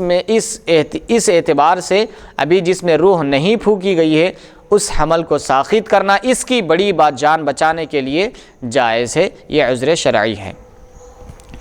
اس تفصیل کی روشنی میں اس سوال کا جواب واضح ہو کر یہ سامنے آیا کہ بیوی یا شوہر دونوں کو استقرار حمل کے بعد اگر ظن غالب ہو جائے کہ مدت حمل میں یا وضع حمل کے وقت بیوی کی صحت سنگین خطرہ سے دوچار ہو سکتی ہے اور اس سے حفاظت کا واحد راستہ اب اسقاط حمل ہی رہ گیا ہے، ابورشن ہی رہ گیا ہے، یا ایسا اسقاط نہ ہوا تو جان بھی جا سکتی ہے، تو حمل میں جان پڑنے سے پہلے، روح پھونکے جانے سے پہلے، 120 دن سے پہلے، 4 مہینوں سے پہلے مجبوری کے درجے میں اسقاط حمل کی ابورشن کی شریعت رخصت دیتی ہے۔ سبحان اللہ، سبحان اللہ۔ اول حاجت بمنزل ضرورت ہے اور دوسری حاجت عین ضرورت ہے، اور یہ دونوں اباحت کا فائدہ دیتی ہے، یعنی یہ دونوں چیزیں کیا ہے، اسقاط حمل کی اجازت دیتی ہیں۔ رہ گئی بات متوقع اولاد کی صحیح پرورش اور پرداخت اور ضروری دینی تعلیم کی اپنے اندر استطاعت نہ پانے کی، تو اس کی وجہ سے یہ اجازت ہو سکتی ہے کہ عزل کرے یا نیرود وغیرہ کا استعمال کرے، یا اس کے ساتھ مزید احتیاط کے لیے بیوی کو ڈایافریم لگانے کا مشورہ دے، اور غربت و مفلوق الحالی اس سے زیادہ ہو تو نکاح ہی نہ کرے، اور روزے رکھے، کیونکہ حدیث شریف میں حضور پاک علیہ الصلوۃ والسلام نے اس بات کی طرف رہنمائی فرمائی ہے۔ حضور کا ارشاد ہے، یا معاشر الشباب من استطاع منکم الباءۃ فلیتزوج فإنہ اغض للبصر واحسن للفرج ومن لم يستطع فعلیہ بالصوم فإنہ لہ وجاء، متفق علیہ۔ حضور کا فرمان عالی شان ہے، اے نوجوانوں، اے نوجوانوں، اے گروہ نوجوان، تم میں جو استطاعت رکھتا ہے، تم میں جو نکاح کرنے کی صلاحیت رکھتا ہے، چاہیے کہ وہ نکاح کرے۔ فَإِنَّهُ أَغَضُّ لِلْبَصَرِ، کیونکہ یہ نکاح کرنا تمہاری نگاہوں کو نیچا رکھتا ہے۔ وَأَحْسَنُ لِلْفَرْجِ، اور تمہاری شرمگاہ کا محافظ ہے، تمہاری شرمگاہ کی حفاظت کرتا ہے۔ وَمَن لَّمْ يَسْتَطِعْ فَعَلَيْهِ بِالصَّوْمِ، اور جس کسی میں استطاعت نہیں ہے، جس کسی میں گنجائش نہیں ہے کہ نکاح کرنے کی، اور اس کی نان نفقہ اور مہر وغیرہ کی زوجہ کی استطاعت نہیں ہے، تو فَعَلَيْهِ بِالصَّوْمِ، تو اس پر لازم ہے کہ وہ روزوں کو اختیار کر لے۔ فَإِنَّهُ لَهُ وِجَاء، کیونکہ وہ شہوت کو توڑتا ہے، وہ شہوت کو ختم کرتا ہے۔ آج کے دور میں جو لوگ اپنے بچوں کی ضروری دینی تعلیم دینا چاہتے ہیں، ان کے لیے وسائل مہیا ہو جاتے ہیں۔ ایسے غریبوں کی کثیر تعداد میں بچے مدارس میں تعلیم حاصل کر رہے ہیں، جن کی مدارس اور کچھ اہل خیر حضرات کفالت کرتے ہیں، اور جو کچھ کمانا چاہتا ہے وہ محنت کر کے اپنے اور چند بچوں کے نان نفقہ کا انتظام کر سکتا ہے۔ ان کا تعاون بھی ہوتا ہے، اور قوم و ملت کے رہنماؤں کی یہ ترغیب بھی دینی چاہیے کہ اس طرح کے لوگوں کا تعاون کریں۔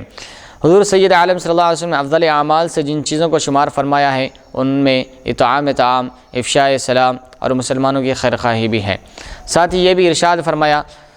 تُعِن صانعا او تصنع لأخرق، یعنی کاریگر کے لیے تم کاریگر کی مدد کرو، ہنرمند کی مدد کرو، یا نااہل کے نوکر بن کر رہ جاؤ۔ حاصل کلام یہ ہے کہ عذر شرعی کی بنا پر غیر مضر یعنی نقصان نہ دینے والی، عارضی یعنی لیمیٹڈ منع حمل کی دواؤں اور تدبیروں کا استعمال کرنا مباح اور جائز ہے۔ آج کے دور میں ان تدبیروں میں سب سے مناسب نیرود کا صحیح استعمال ہے۔ عذر شرعی کی صورتیں بیان اوپر ہو چکی ہے۔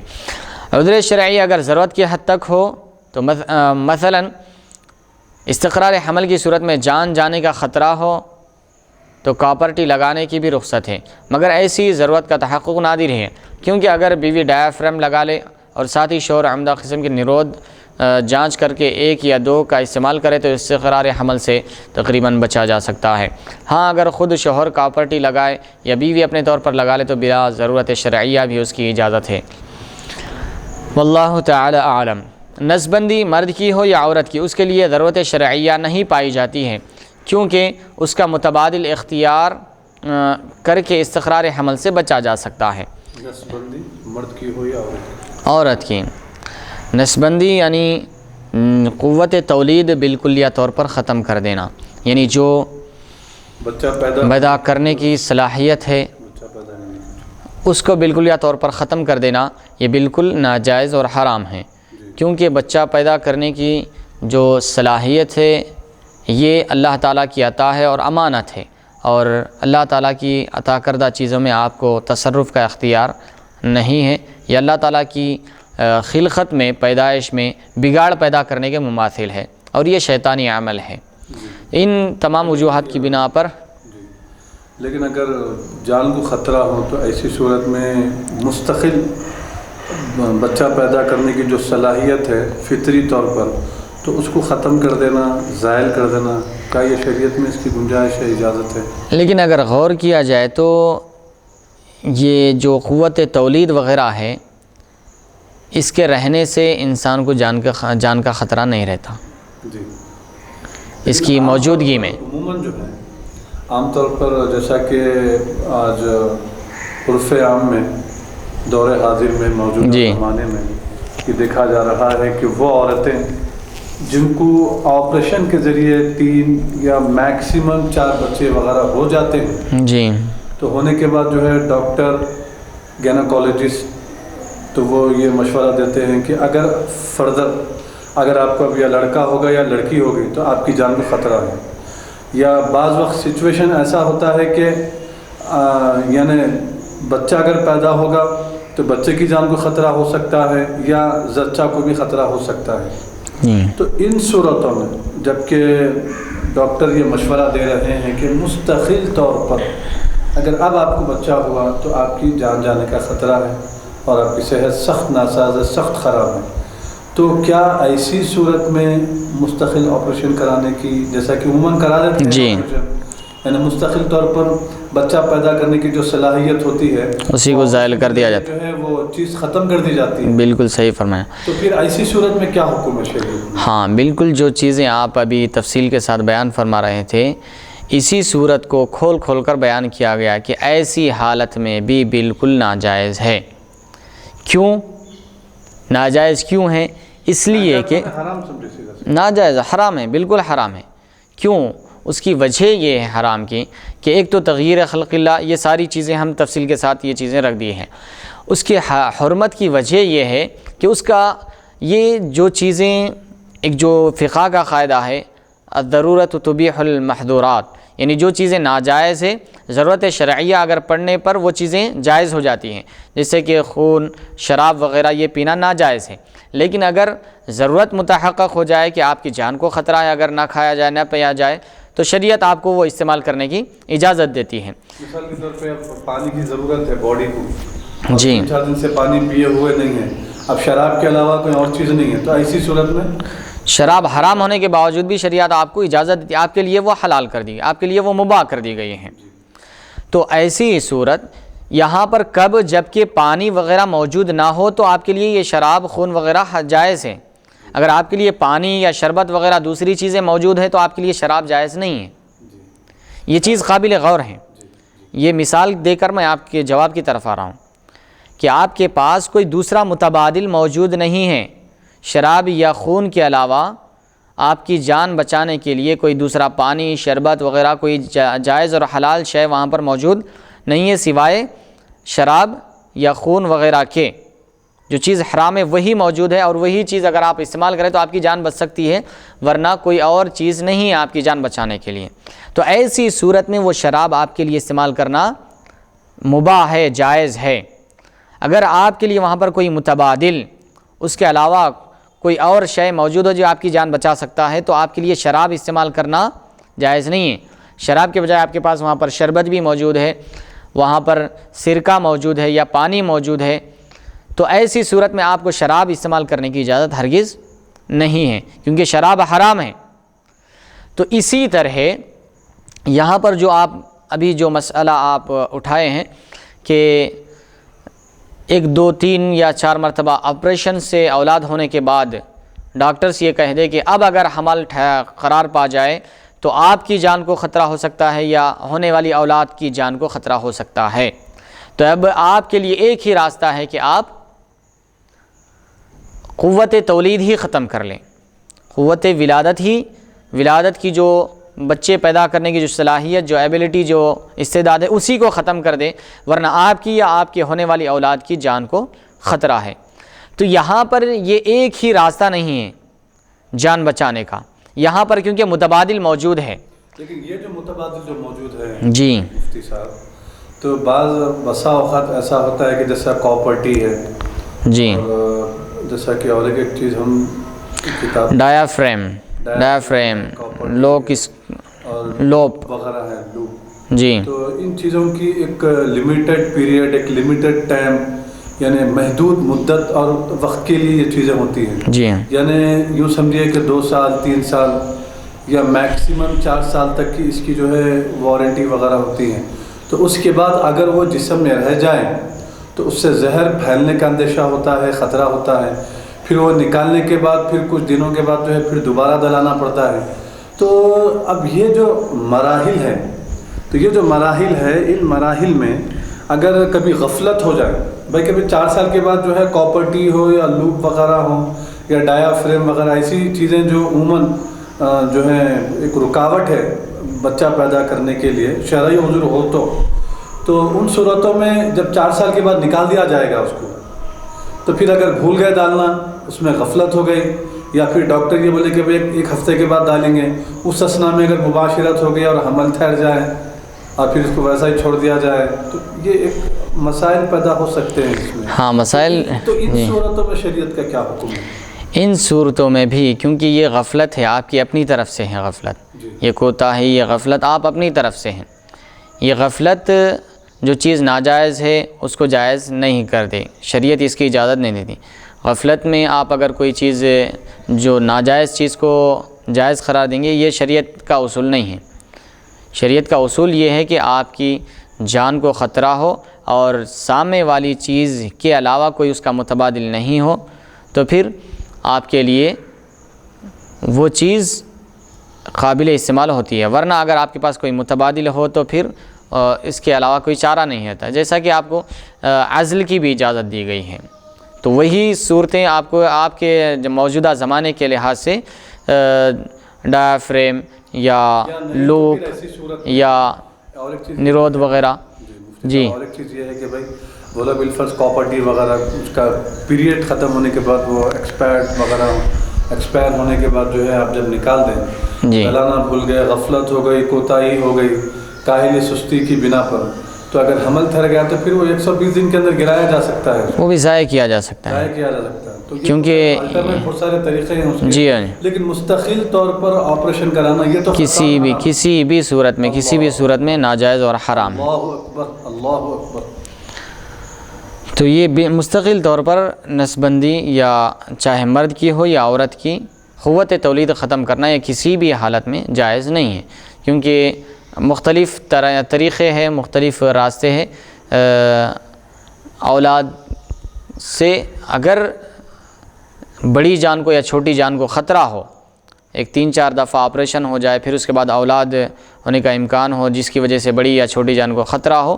اندیشہ ہو اور یقین ہو، تو اس کے لیے بہت سے ذرائع، پہلے تو اولاد ہونے سے روکنے کی دوائیں اور ادویات اور تدابیر اختیار کی جا سکتی ہیں، اور اگر حمل قرار پا بھی جائے تو جیسا کہ ابھی آپ فرما رہے تھے کہ اسقاط حمل کر دیا جائے، ابورشن کر دیا جائے، تو یہ تمام راستے کھلے ہیں، یہ سارے متبادل موجود ہیں۔ تو ان سارے متبادلوں کے موجود ہونے کی وجہ سے نسبندی، اور چاہے وہ مرد کی ہو یا عورت کی، چاہے نسبندی ہو یا خصی، یہ کسی بھی حال میں جائز نہیں ہے بلکہ حرام ہے۔ سبحان اللہ، سبحان اللہ۔ کیونکہ یہاں پر کئی متبادل موجود ہیں، اگر متبادل نہ ہوتا تو حکم کچھ اور ہو سکتا تھا۔ اب یہاں پر یہ ساری تمام تفصیلات کے ساتھ اس تعلق سے گفتگو کی گئی ہے، نسبندی کے تعلق سے، اسقاط حمل وغیرہ کے تعلق سے۔ اب یہاں پر جو مفتی نظام الدین صاحب جو اس کتاب کے مصنف ہے، ایک فقہی سیمینار ہوا، اور اس فقہی سیمینار میں انہی مسائل پر گفتگو ہوئی، اور آخر میں گفتگو کے بعد، بحث مباحثے کے بعد، تحقیق و تفتیش کے بعد، ساری عبارتیں قرآن و احادیث کو سامنے رکھ کر اور فقہا کے اقوال کو سامنے رکھ کر ایک نتیجے پر پہنچا گیا۔ تو بورڈ جو تھا، جو سیمینار تھا، اس بورڈ میں شرعی فیصلہ جو لیا گیا، اس بورڈ کے فیصلے کو بھی یہاں پر نقل کر دیا گیا، اس کو بھی ملاحظہ فرما لیں۔ شرعی فیصلہ، فقہی سیمینار بورڈ، دہلی۔ ضبط تولید یعنی ولادت کو روکنے کے تعلق سے بحث تھی، عزل جائز ہے یا ناجائز ہے، اور کن صورتوں میں جائز ہے، اور کراہیت تنزیہی کب ہے۔ تو جواب اس بحث میں یہ طے پایا کہ متقدمین کے نزدیک آزاد عورت سے عزل کا جواز اس کی اجازت سے مقید ہے، یعنی جو آزاد عورت ہے اس کی اجازت سے ہی عزل کیا جا سکتا ہے۔ اور مشائخ کے نزدیک فساد زمانہ کے باعث بھی بغیر اجازت زن، عورت کی اجازت کے بغیر بھی عزل کرنا جائز ہے، لیکن اس جواز کے ساتھ کراہیت تنزیہی ہے یا نہیں، اس پر یہ طے ہوا کہ جب کوئی عذر پایا جائے جس سے منفعت شرعیہ فوت ہو اور اس سے زیادہ ضرر کا اندیشہ ہو تو بلا کراہیت جائز ہے، اور اگر کوئی عذر نہ پایا جائے تو کراہیت تنزیہی ہے۔ واللہ تعالی اعلم۔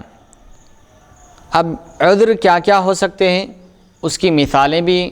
بورڈ میں رکھی گئی ہے، اس کو بھی ملاحظہ فرما لیں۔ عذر نمبر 1، گود میں شیرخوار بچہ ہے اور استقرار حمل کی صورت میں یہ خطرہ ہے کہ دودھ خراب ہونے کی وجہ سے بچے کی صحت خراب ہو جائے گی اور وہ کمزور ہو جائے گا، جیسا کہ عموماً ایسا ہوتا ہے۔ عذر نمبر 2، استقرار کے باعث ماں کی صحت خراب ہو جائے گی، مثلا دماغی الجھن کا شکار ہوگی، کمزوری و نقاہت بڑھ جائے گی، شکم میں درد ہوگا یا اس طرح کی کسی اور پریشانی کا سامنا کرنا پڑے گا۔ عذر نمبر 3، رحم کمزور ہے اور سابقہ تجربے سے یہ خطرہ ہے کہ استقرار حمل ہوا تو حمل قبل از وقت ضائع ہو جائے گا۔ عذر نمبر 4، باپ یا ماں کو ایسا مرض ہے جس کے باعث بچہ ناقص الخلقت یا معذور پیدا ہوگا۔ عذر نمبر 5، یا ماں باپ کو کوئی ایسا مرض ہے جس سے اندیشہ ہے کہ بچہ بھی متاثر ہوگا، جیسا کہ وہ ایڈس یا دمہ وغیرہ امراض میں مبتلا ہے، یا ماں کو شدید عرقان کا مرض ہے یا مرض موت میں مبتلا ہو چکی ہے۔ عذر نمبر 6، ماں عیسائی یا یہودی ہے جس کے باعث بچے کے یہودی یا عیسائی ہونے کا خوف ہے، یا وہ بد دماغ، بد اخلاق یا آوارہ ہے اور ڈر ہے کہ بچہ اس کی خو اور بو اپنا لے گا، صحبت عادات پر اثر انداز ہوتی ہے۔ عذر نمبر 7، یا پیدائش آپریشن سے ہوتی ہے اور اسے آپریشن کی تکلیف برداشت نہیں ہوتی، یا وہاں کوئی مسلم عورت آپریشن کی اہل نہیں ہے اور یہ غیر مسلم مرد یا عورت سے آپریشن نہیں کرانا چاہتی ہے۔ عذر نمبر 8، بیوہ سے نکاح کیا تاکہ وہ فریضہ حج ادا کر سکے اور دونوں بعد حج رشتے نکاح ختم کرنا چاہتے ہیں، تو اس لیے استقرار سے بچنا چاہتے ہیں تاکہ بعد میں بچے کی تربیت کے تعلق سے کوئی مشکل پیدا نہ ہو، نہ ان کے مابین کوئی تعلق رہے، تو یہ بھی ایک عذر کی حیثیت رکھتا ہے۔ عذر نمبر 9، یہ یا 3 بار پیدائش کے لیے آپریشن ہو چکا ہے اور اب استقرار ہوا تو جان کو خطرہ ہے، تو یہ بھی ایک حمل ٹھہرا تو جان کو خطرہ ہے، تو یہ بھی ایک عذر ہے، ایسی صورت میں بھی اسقاط کیا جا سکتا ہے، ابورشن کیا جا سکتا ہے۔ بحث نئی عارضی مانع حمل تدابیر اور ان کے احکام، یعنی جو مسائل جو جدید ترین آلات وغیرہ حمل کے استقرار کو روکنے کے لیے، یعنی مانع حمل دوائیں اور آلات وغیرہ کے استعمال کرنے کے تعلق سے بھی جو بورڈ میں جو سیمینار میں بحث ہوئی اس کو بھی یہاں پر تحریر فرمایا، ملاحظہ فرما لیں۔ نیرود یہ سہل ہے اور بے ضرر ہونے کے باعث بحالت عذر بلا کراہیت جائز ہے، کیونکہ یہ عزل ہی کے حکم میں ہے۔ جو حالت عذر میں بلا کراہیت جائز رکھا گیا ہے، بحالت عذر ڈایا فریم بھی جواز بلا کراہیت ہے، یعنی عذر کی صورت میں بغیر کسی کراہیت کے جائز ہے۔ اگر عذر نہ ہو تو کراہیت تنزیہی کے ساتھ جائز ہے، اور اگر عذر ہو تو بغیر کسی کراہیت کے ساتھ جائز ہے۔ مانع حمل دواؤں کے بارے میں یہ معلوم ہوا کہ عموماً یہ صحت کے لیے ضرر رساں ہوتی ہے، اس لیے ان کا استعمال ممنوع ہے، خصوصاً ان عورتوں کے لیے جن کی عمر 35 سال سے زیادہ ہو چکی ہو یا جنہیں شوگر یا عرقان کی بیماری ہو، کہ ان کے لیے ڈاکٹر ان دواؤں کے لیے سخت مضر مانتے ہیں۔ کاپرٹی کا استعمال عموماً کسی اجنبی ڈاکٹر، مرد یا عورت کے ہی ذریعے ہوتا ہے، یہ بالعموم ضرر رساں بھی ہوتا ہے، اس لیے بلحاظ عموم کئی وجہوں سے اس کا استعمال جائز نہیں ہے۔ دائمی مانع حمل تدابیر، قوت تولید دائمی طور پر ختم کر دینا مطلقاً ناجائز و حرام ہے، خواہ مرد یا عورت کی نسبندی کے ذریعے ہو یا ایسی دوا کھانے یا انجیکشن لگانے کے ذریعے ہو جو قوت تولید ہمیشہ کے لیے ختم کر دیتا ہو، یہ کسی بھی صورت میں جائز نہیں ہے بلکہ حرام ہے، گناہ کبیرہ ہے۔ ولادت سے عورت کی ہلاکت کا اندیشہ مانع حمل عارضی تدابیر کی پابندی کرنے سے دور ہو جاتا ہے، اس لیے اس حال میں بھی وہ ضرورت شرعیہ متحقق نہیں ہوتی، متحقق ہونے کی صورت نہیں بنتی جس میں کسی حرام کو عمل میں لانے کی رخصت ہوتی ہے۔ اسقاط حمل کا جواز کب ہے؟ جواب: اگر اس بات کا یقین یا ظن غالب ہو کہ استقرار حمل کے بعد مدت حمل میں یا وضع حمل کے وقت عورت کی جان جا سکتی ہے یا عورت کی صحت سنگین خطرات سے دوچار ہو سکتی ہے اور اسقاط کے سوا تحفظ کی صورت نہیں، تو ایسی نازک حالت میں 120 دن سے پہلے اسقاط حمل یعنی ابورشن کرانا جائز ہے۔ واللہ تعالی اعلم۔ یہ فیصلہ 14 ذوالحجہ مطابق 14 ذوالحجہ 1425 ہجری مطابق 25 جنوری 2005 منگل کو بیت النور اجمیر شریف میں ہوا تھا۔ سیمینار میں گجرات، راجستھان اور یو پی و بہار کے 20 علماء نے شرکت فرمائی تھی۔ اب یہاں پر الحمدللہ یہ ایک باب مکمل ہوا ہے، اور یہاں پر ایک سوال نامہ جو 6 سوالات کیے گئے تھے اس کا مفصل اور تحقیقی جواب قرآن و حدیث اور فقہا کی عبارت کی روشنی میں دیا گیا تھا۔ اب یہاں سے ایک دوسرا سوال نامہ ہے، دوسرے یہاں پر سوالات کیے گئے، پھر ان کے جو جوابات ہیں اس کو بھی بڑی تفصیل کے ساتھ اور دلائل کے ساتھ پیش کیا گیا۔ تو انشاءاللہ تبارک و تعالی یہاں پر آج ہم اپنے اس ایپیسوڈ کو مکمل کرتے ہیں اور اختتام کی طرف ہم چلتے ہیں کہ اللہ تبارک و تعالی سے دعا ہے کہ رب تبارک و تعالی ہمیں دین و دنیا کی سعادت نصیب فرمائے، دین متین کو صحیح طور پر سمجھ کر پڑھنے اور اس پر عمل کرنے کی توفیق رفیق عنایت فرمائے۔ وصلی اللہ تبارک و تعالی وسلم علی خیر خلقی سیدنا محمد وعلی آلہ وصحبہ اجمعین، الحمدللہ رب العالمین۔